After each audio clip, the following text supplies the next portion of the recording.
Hello and welcome to another royally rich lifestyle show with me, Ian Pelham Turner. And me, Helena Chard. Now this year we're going to have lots of great royal stories and also community stories as well to promote communities right across the world. Let's roll the titles and let's get on with the show.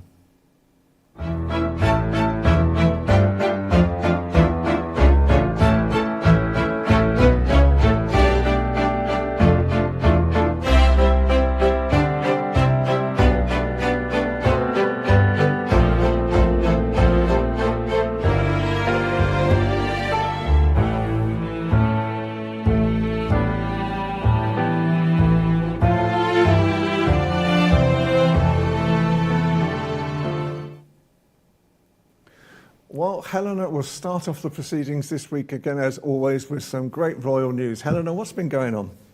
So can you believe it? It's actually a year ago today that we were updated by the palace that both the Princess of Wales and King Charles were ill. And everyone was very shocked. I know myself and Ian were running around giving interviews, and it's quite a thing because that's a whole year. But the good news is, obviously, King Charles is still undergoing treatment and is raring to go and has planned lots of things for the new year abroad. But the good news is the Princess of Wales is in remission, so she is doing incredibly well, and we're thrilled. Everyone's wanting to see her, and obviously the first is that she had a great. She turned up actually unannounced in a way to the Royal Marsden, and that's the hospital where she was receiving treatment, and she was on absolutely brilliant form. Really.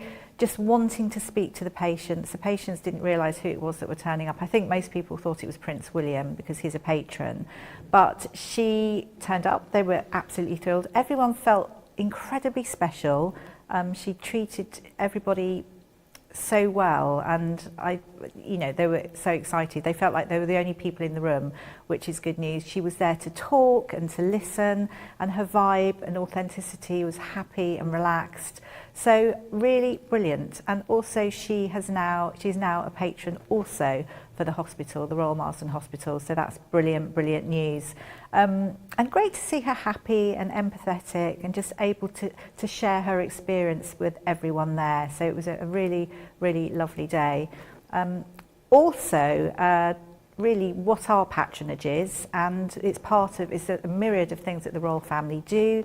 And to be attached to have a patron is great, obviously, for these charitable organisations who get a lot out of, the charitable basis. They'll be there bringing press and just really turning up and drumming up publicity for every organisation. So it's a really good thing. What do you think, Ian? What are your thoughts? Well, I think, first of all, just the memory, first of all, of Charles and Kate both announcing on the same day brings back a very wet memory for me, because I was having rather a nice afternoon tea in Oxford Street in London, one of our top stores, when I get this sudden urgent message from an American channel, and I come outside. The only place we can do it is in Oxford Street, and it's pouring with rain, typical that what's happening at the moment, and I had to deliver a 7-minute speech to America, direct to America, with it pouring down with rain. So it just goes to show you. But I think as well, with the patronages that both the royals do now, all the royals do now, is a great consequence to this country and the values that they bring to charities and good causes as well. So long may it continue. Yeah, there's something like 1,000, I believe, 1,000 organisations. And the armed forces are something like 600, and Princess Anne has 300. So there we go. So it just goes to show how hard she works. Yes. Prince William, there's all this thing, and they were going to be cutting down on patronages, what's going to happen. And I think he wants to focus very much on his philanthropy and collaboration with homelessness and sustainability and various things, and really promoting empathetic leadership around the world. So he may cut back slightly, but it doesn't really seem to be going that way at the minute, I have to say. He's making strategic decisions for the benefit of the Crown, I would say. Moving on, so again, Princess of Wales, as we know, she's just turned 43, so she's set to make a major first again, but she's the first Princess of Wales to be granting royal warrants. This is the first time since 1910, so obviously Princess Diana missed out somehow. And a royal warrant is an appointment. You're granted a mark of recognition.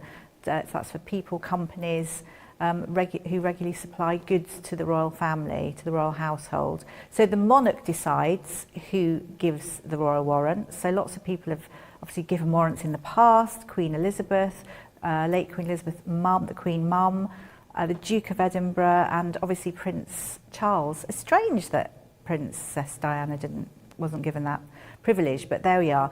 800 warrants. And one thing that I didn't realise is it doesn't have to be British owned, which is unusual. Did you know that? It doesn't have to be UK based. I think as well. I mean, probably with poor old Diana, you know, she probably wasn't allowed to choose which jam she had at breakfast anyway.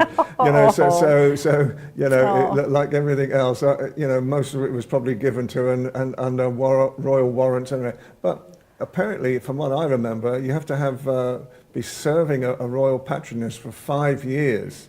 In order that they can actually have a royal warrant as well. So it's steeped in history, you're quite right. It is, and the title lasts 5 years as well.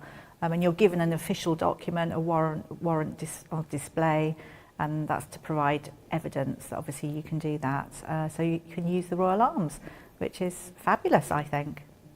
And moving on, so 35th anniversary of the King's Foundation.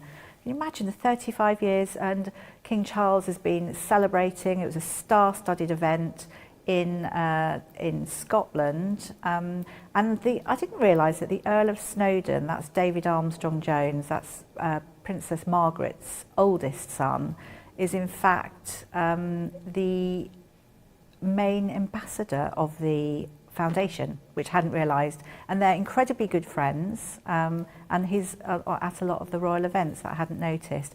But so the King's Foundation formed in 1990 to build sustainable communities and transform lives with a focus on the protection and promotion of nature. And the biggest thing, which is fabulous, is the charitable programmes that support 15,000 students each year. So it's really great, and it's also incredibly steeped in traditional arts and crafts, health and well-being, architecture and urbanism. So celebrating in Dumfries House, and there was a time capsule, which I find quite exciting. So they put lots of different things in this time capsule dedicated to the anniversary, and in 100 years' time, people will open it up and see, you know, how people ticked, which is great. So there we go, and I think that's the end. There's been lots of celebrations. We wish King Charles well. We would love to hear that he was also in remission, but I'm sure we will hear things as time moves on. Okay, so now we're going to take just a very short break and come back and start talking about some of the community projects that we hope to be working with this year. Stay tuned.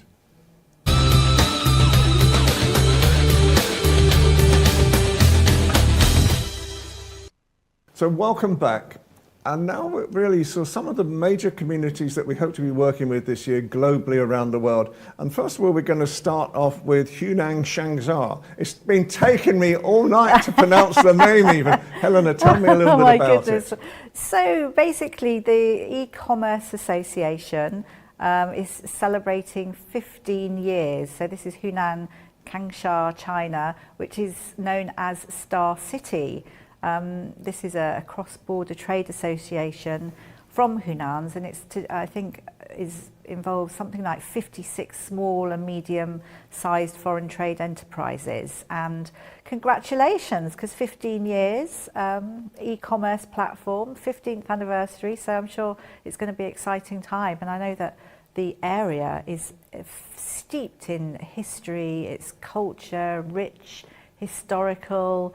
Goodness me, it'd be lovely to see all the abundance, and I know that also it's rich resources and product. So there we go. Congratulations, 15th anniversary. Absolutely, and I think what a wonderful tribute to sort of work with You know, we're working with some Chinese people now to actually build up bridges between China and Britain, which will be great for the future.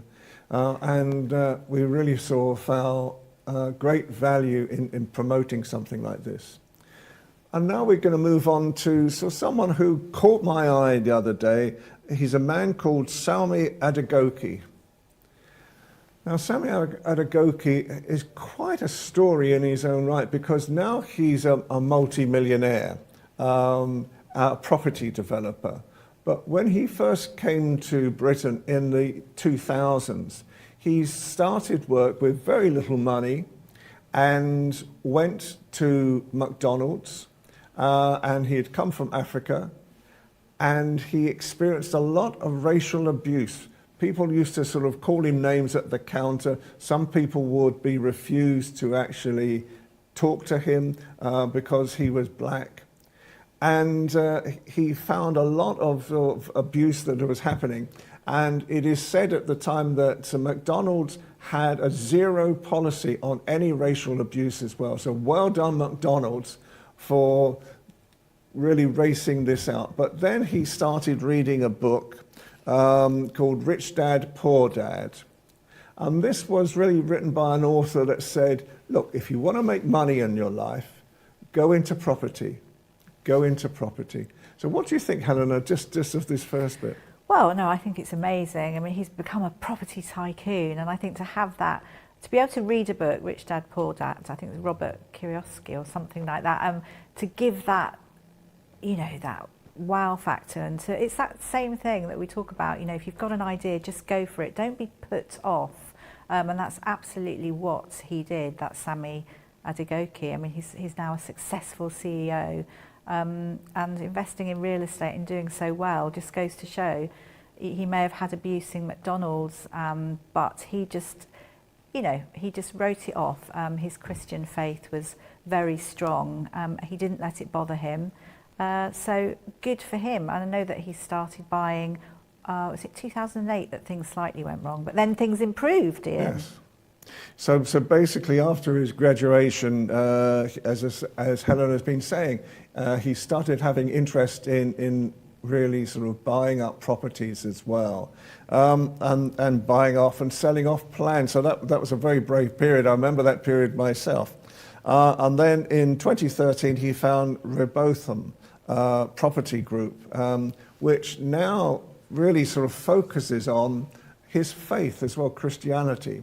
And basically what he's been doing for the past few years is building up a group of old buildings. They could be bingo halls, they could be churches, they could be anything at all, police stations even. And the reality is that he's turned them into centres for really young people, for faith groups, and for communities at the same time. And now he's got, I think, a property portfolio, if I remember rightly, turning over my page at the same time. He's got 20 major renovations that he's changed into these centres as well, and they're worth £35 million.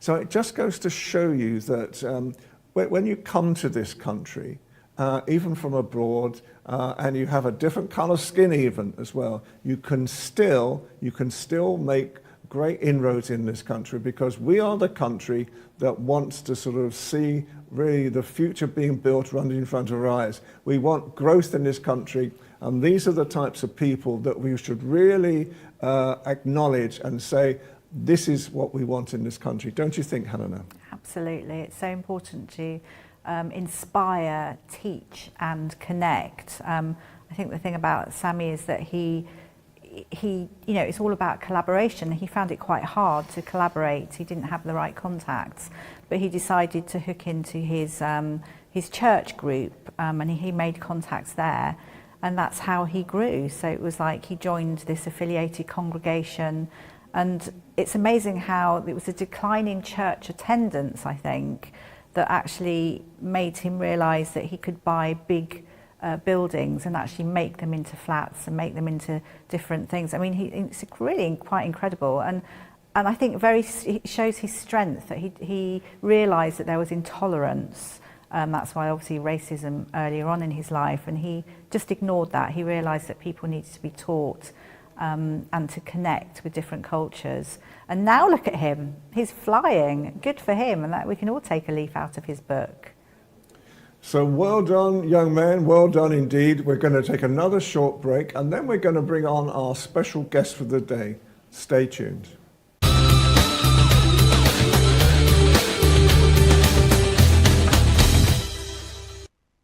Welcome back to the last part of our show today, but really the best part of the show as well, when we're actually talking to Honey Caleria today. What a fabulous lady is. She's done so much in her life. Welcome. Thank you, Ian. Thank you, Helena. Thank you for inviting me here. So first of all, one of the things that you do so much. You know, I've got a whole page just on what you do at the moment on my notebook. But basically, first of all, tell me about your love of Bollywood and Bollywood dancing as well. Sure, thank you for that. A wonderful question. Actually, it takes me back to wonderful memories, because the first time I went on stage, I was 4 years old. Gosh. My mum was a teacher, so I call her my guru, my dancing guru, because she's the one who started me off. And I won my first prize when I went on stage for the first time. So I think as a little child, I got so much appreciation from people around me and all that encouragement. And I think as a child, the interest just grew. And as time went on, by the time I was 13 years old, I was actually flying around to different countries doing shows. So my first, I would say, a show outside the UK was Norway. And I performed there for the first time. And since then, I've probably performed in over 50 countries around the world. But it was exciting. And the most important bit that I love about Bollywood is because it's East-West. And it gives me the best of both worlds. Growing up in Britain, I have kind of British values as well. Yes. And then coming back from this Indian background and the cultural background, I bring in the cultural side to this. So I think, you know, the East-West angle made me really happy because I was extremely comfortable. And with Bollywood, the interesting part about Bollywood is, especially with the dancing, it's an amalgamation of so many dance forms. So you have hip hop, you have Indian classical dance, you have Bhangra, you have Middle Eastern dance, you have Latin American. So for me, I had to train in many dance forms. And that again gave me so much variety, and it was so much fun when I was growing up. And then I realized dancing was my passion. And that's what led me to setting up my own dance school. And I had started setting up 20 dance centres around the whole of UK, Gosh. From London right through to up to Leicester. And I was ready to take over the world, actually. I thought with my Bollywood I think you have, to be honest, I think you have. You are Britain's Bollywood ambassador. It's good to say that, is that right? Yes, what happened was, at that time, nobody knew what Bollywood was. So when I began, the journalists would ask me, because I used to do lots of media interviews, whether it was radio, TV, print, and they would always ask, so what's this Bollywood? And I said, well, we've all heard of Hollywood, right? And they say, yes. Well, I said, well, we've all heard of Bombay, right? And they say, yes. Well, I said, just put the B in front of H. I know it's very, very original, I said, but that's how the Bollywood was formed, meaning it's the Indian film industry. And what happens is, in the Indian film industries, every single movie is a musical, almost. Like we used to have Sound of Music, Grease, and all these wonderful musicals. So that's what we learned, and that's what we perform dance to, the songs that come from that movie. So instead of pop songs, we would use the movies from, the dancing, which we would do to the movie songs. So that's what I used to explain to the journalists. So as time went on, and as we developed, they started calling me the Bollywood ambassador to the UK, because all my work was bringing East-West together through this beautiful art form, which was Indian art and culture and Bollywood. And that's how this title came, and it's the media who gave me this title. So you were obviously performing, but you were also able to transfer your skills and help other people within the entertainment field. I've always been, I think, a teacher inside me. I'm like a coach and a mentor, and I love bringing out the best in others, and I think I naturally do that. So I think it was very natural for me to go in and set up a dance school. And setting up a dance school was, I think, one of my favorite bits, because it was like a goal that I've got nothing and I want to set up 20 dance schools. I had that as a goal. And I started with 22 students, and within the first year I had 300 students. Within 3 years there must have been about 700 students, and by the time we were growing it was about 1,800 students coming to learn dance every single week. Amazing. And these were children from the age of 4 right up to professionals who are looking to become professional Bollywood choreographers and dancers. So I had the honor and the pleasure to help to train people from all backgrounds. And this also included adults who just wanted to keep fit through dance. You know, it was just as a hobby, not really a profession. So I think that helped me to bring out the best in people, understand how important it is to motivate, to help people blossom in their own time, because they all bloom in their own time, so you have to be very patient. And I think that those are the skills I've brought into my other areas of my life, whether it's commercial, community work, or the charity work that I do at this moment. How important is it, because you are a champion for the Asian community as well, how important is it that people like yourselves really highlight the values of Asians in Britain today? I think it's very important, because integration is the key. Because when we talk about unity, unity gives us strength, it gives us power. So the more we integrate together, I think it's better for all of us. Also, it helps to remove a lot of ignorance between different groups of people, different diverse communities. So I think dance is a language that everybody accepts. So whether you wear this or speak this language or wear this costume, it doesn't really matter, because everybody enjoys dance performances, they enjoy music. So I felt that this was a language I could use, the language of creativity, to bring cultures together. And that's how I started getting lots and lots of support from ministers and educational ministers, Tessa Jowell at the time as well, who presented me with an award for doing all the, I would say, school tours, going into schools, teaching young people. And I thought that was the most amazing thing. Running a dance school, having dancing skills, helped me to do music videos, helped me to take part in movies, or just work with, you know, community groups as a one-to-one. So I enjoyed the best of all worlds. Absolutely. So that's why it was real fun. I love that, sort of fostering that peaceful, enriched sort of world. But also you've got the business brain too, and the communication skills. You studied sort of PR and everything, so that sort of makes the complete package. Well, it was interesting, because coming from an Asian background, you're either a doctor, accountant, or a lawyer, you know, something like that. And I think as I grew up, I always had that in me, that, oh, we have to be either, you know, like a professional. Every other profession is not a profession. But as I grew older, of course, you start getting your own opinions, you get more educated. So I went into doing accountancy, accounts and finance, which gave me the business background and the business acumen. But then I realized, as a personality, and what brought me joy was not just number crunching. It was more talking, communicating, negotiating, you know, even diplomacy, anything that helped to bring people together.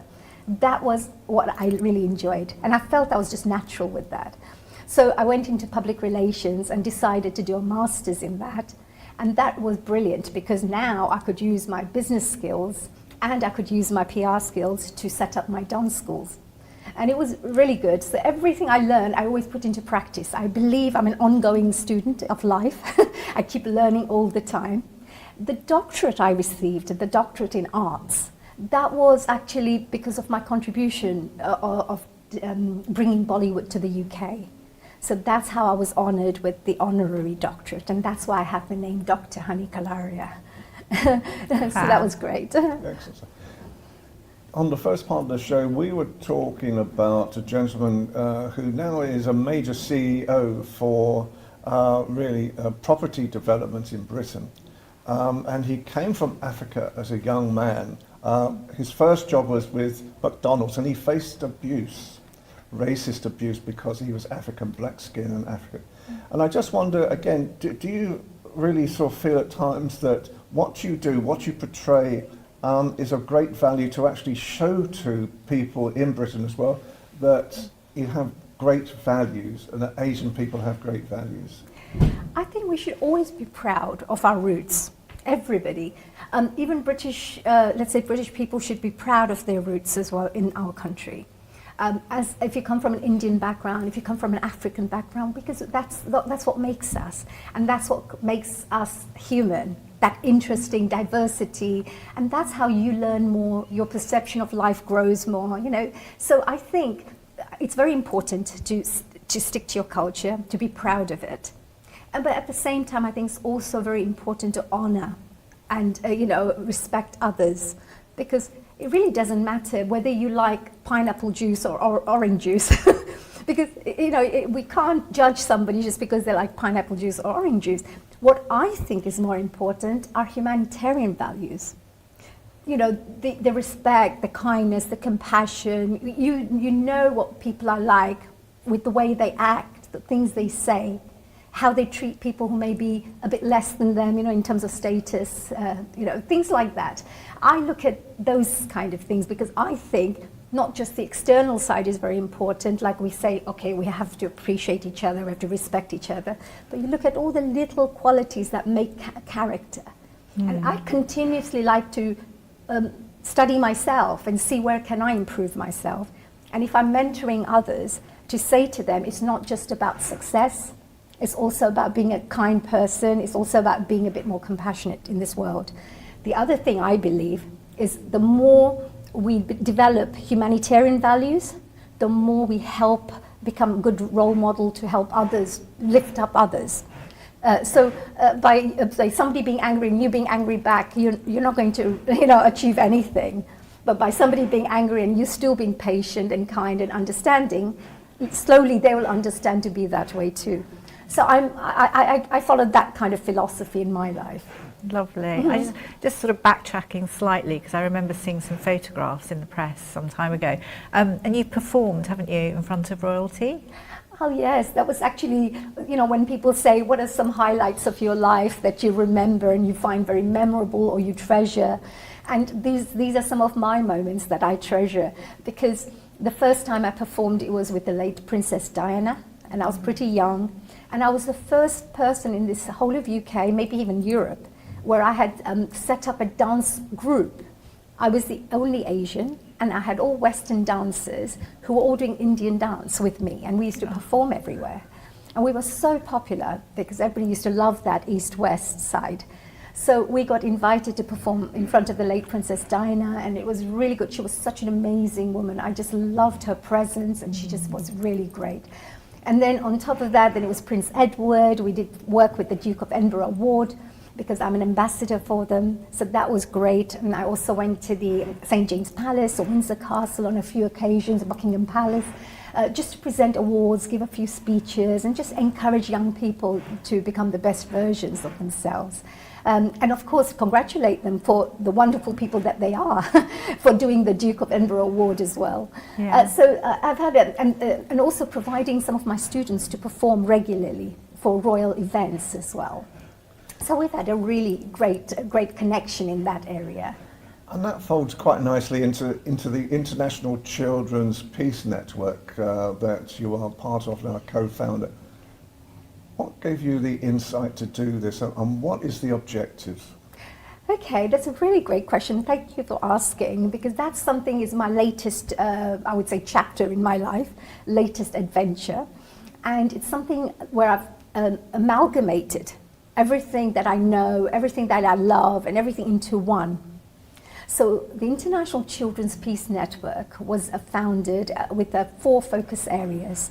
One is peace, second is education, third is creativity, and fourth is environment. And all these 4 areas are so dear to me. I don't mean just formal education, I mean character development, personal development education as well, to bring out an all-rounded, holistic training for youth leaders. So these are the 4 areas that we focus on. We work with young children from the age of, I would say, 12 years to 17 mainly. But of course, they could be younger and they could be older as well. But this is the main our target audience.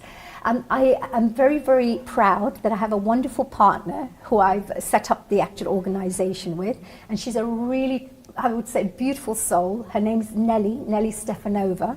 She's actually from, oh God, I forgot where she's from. Well, she's from Europe. And yeah, and actually Nelly is the one who came up with this idea that she really wants to do one piece assembly in this here in Bulgaria. So she was really keen to do this. So I came on board and I say, why one? Because I said, this is something that's really needed for the world. We're both Rotarians. So we, as Rotary, we believe in serving the community and serving the world and being the best versions of ourselves and at the same time give as much as we can. So we both came together and we thought, okay, instead of one launch with the International Children's Peace Assembly, let's do many. So now we're looking to develop this into an annual event, starting from our one and only London, UK. So we thought instead of starting from Bulgaria, I suggested why not start from London, UK. This is where we are from, and it will be a great launch for us. And also we can become the leaders, you know, that we are leading such great initiatives. Mm. Well, can I just ask, what age group, this is for children, isn't it? Yes, it is for what the aim is to help young children from the age of 12 to 17 to develop into youth leaders. So at the International Children's Peace Assembly, it's a 1-week program, I would say a 9 days program actually. And in those 9 days, we have a whole range of different activities for these young children to develop different areas of themselves. So there'll be workshops, you know, we'll have facilitators to help bring out the best in them, like, for example, how to do public speaking, how to go and go into Parliament and speak about a topic that's really important for you, which is related to peace. So we will be having some activities like going into the Parliament. Some of the young children will be standing up. We'll have the United Nations there. Whatever they speak about, we will have it all typed up as a transcript in a report. We'll all sign it, and all children will sign it that we believe in peace. And the United Nations will stamp it, and we will then give it to the United Nations to discuss. This is what our future generations looking for. Why not implement some of these ideas that our youngsters are proposing? They're going to be our future generation. So the aim is to bring not just young people on board, but the people who are the decision makers as well, create a little bridge and start helping to move positive things forward through this. The other side, by the way, within that week, they will be taking part in an international talent show. So all the different children who are coming from different countries around the world will be able to display their own nationality, their own culture on stage, whether it's singing, dancing. So the creativity part comes there. Leading on to that, we also have other activities like taking them for the Shakespearean theatre. So we can then teach them a little bit about British culture, because this is the country they've come in. When we go to another country, they'll be learning about their culture. So I believe these are the kind of things we need to do to help to expand our children's perspective of life. And the final bit is, of course, we have a special, and I'll probably talk a little bit more about this, planting trees program. Communal garden, yes. Yes. And this is a very exciting part, because although we're planting trees and teaching our young children to become earth stewards or eco-heroes, I call them, so we really need to perhaps help our young children to understand how important it is to protect our planet. So when they become older, they're the ones who are going to become the politicians, the business people. They're the ones who are going to implement whatever they want to do, their policies, etc. So if they're very well educated from this age, actually just yesterday I was talking to another partner company, and we have developed an online educational program for schools, which was completely free of charge. And we're looking to get that into every school around the world for free. And that could become our environmental project in terms of educational project to increase environmental literacy. So again, we are continuously working on these areas and focusing on the youth to support them. Yes. And I believe the communal garden, it's the aspiration is to actually create 50 different plants from 50 different countries as well, so that countries are actually identified. And I hope, and I think you're thinking about royal patronage. We won't say too much about that yet, but that's the aspiration, is to really show it's a global communal garden. Absolutely. We're calling it the Commonwealth Peace Walk, or a Commonwealth Peace Gardens. The reason we say that is because there'll be 56 trees adopted, as we say, and each tree will have a special plaque with a little QR code. So when somebody goes for a walk, they can just literally use their phone, and whichever country they've selected, it'll take them to a special website, and on that website it'll tell them lots and lots of really great information about that country, and then it has how the Commonwealth was connected to it, because in that way we leave a kind of a legacy in this country, and something we would call like for our heritage, for our future people to also enjoy.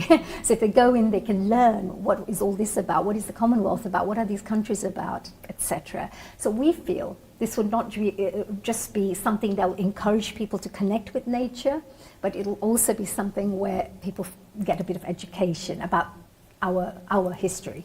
Yes. Wow, that's so good. I love the whole building bridges, and because intolerance is the biggest problem I think we have in our world, and this is why we can never get peace. But you are building bridges, and these young children are really very lucky.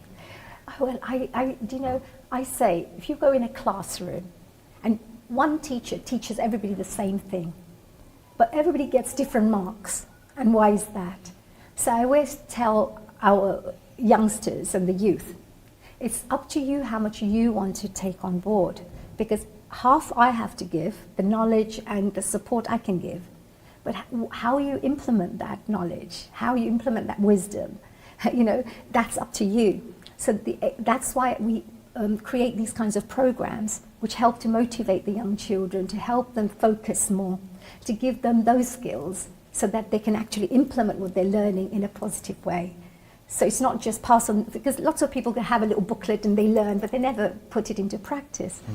But if you have a module in the environmental side, now you're going to go and dig the thing. Now you're going to now you're going to see it grow next week. Now the tomatoes come out. We're going to make a sandwich out of this. You help them go through a process, and they think, wow. Now they will appreciate somebody who, when you go to a supermarket, there's been a big process that's gone through here. They'll appreciate things more.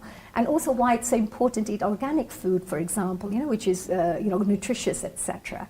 And that will help us with the health side of things, with the crisis that we have with NHS.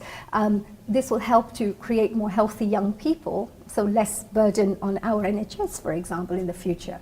So, there are many other, we have a wider perspective of what we're trying to do, but the aim is very simple, and is just to bring out the best in young people, develop youth leaders who are more holistically trained in many areas.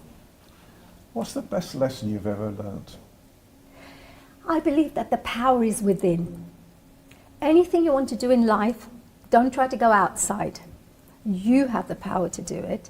You have the choice, you have the option. You also have the option of how you want to react to things, and you have the option to develop your own goals. You can be who you want to be.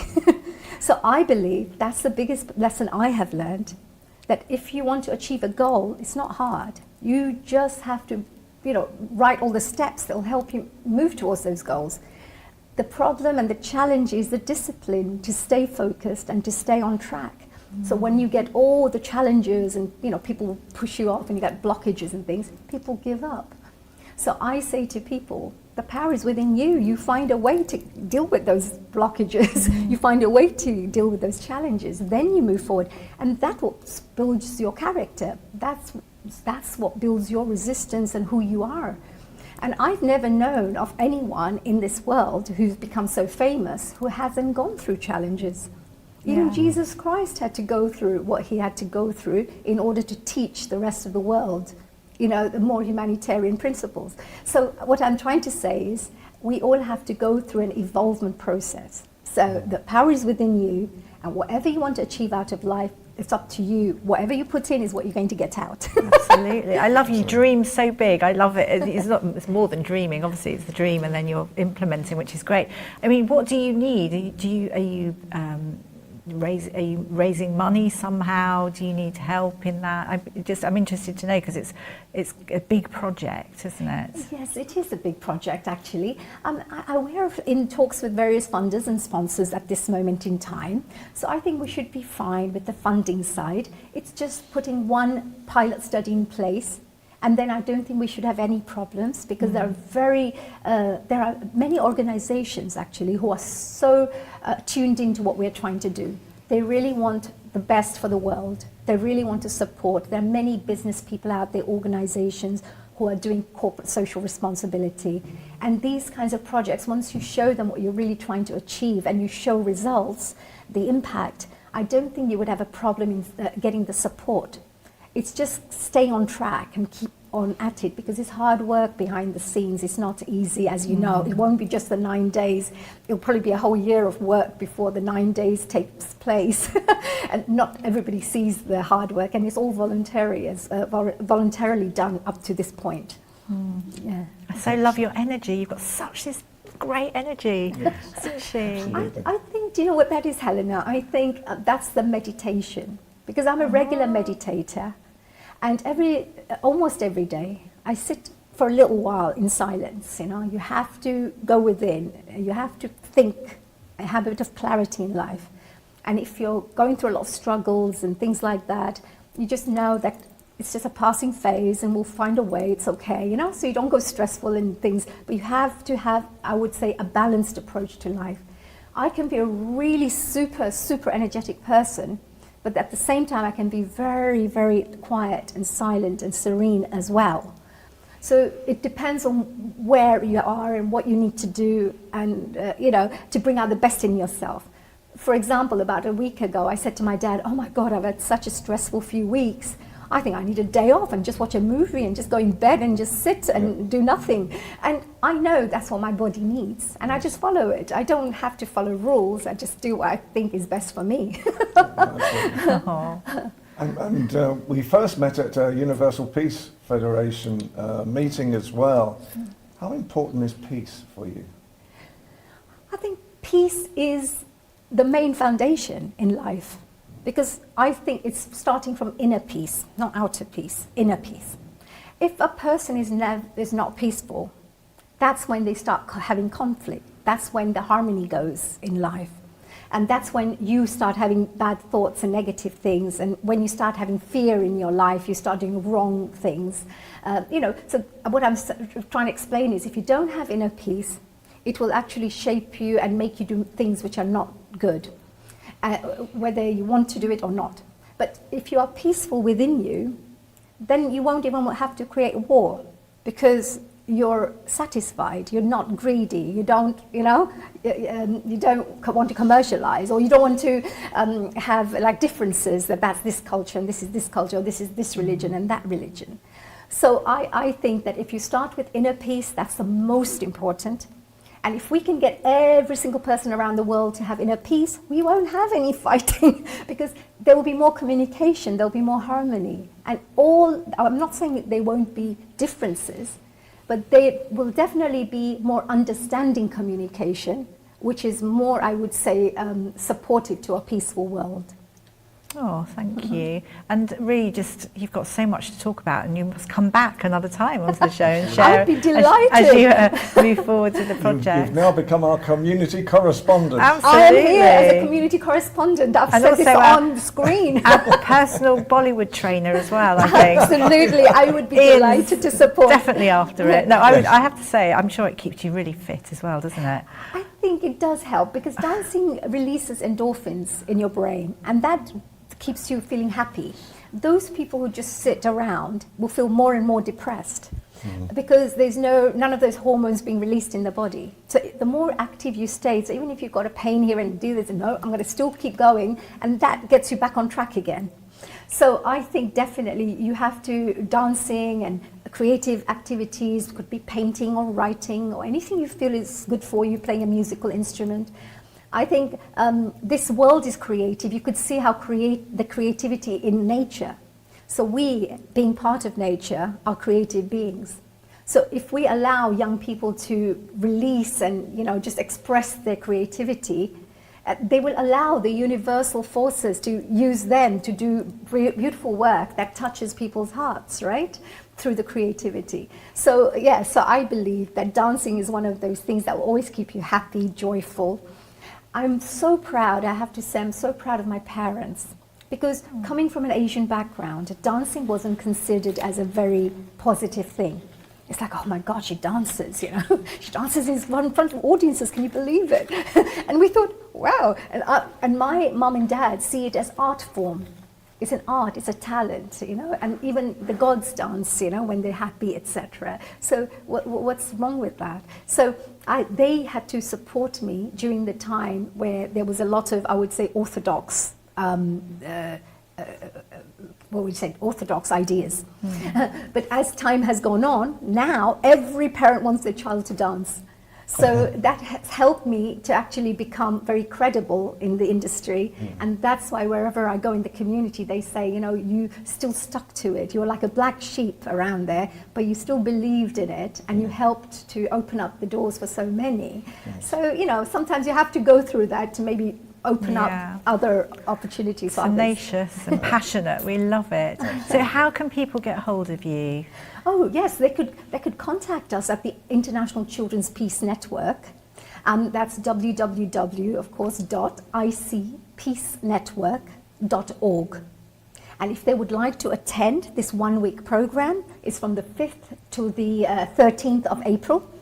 And it's for adults as well, so the guardians can come and join the kids as well. So I'm sure they'll learn a lot more than the children even.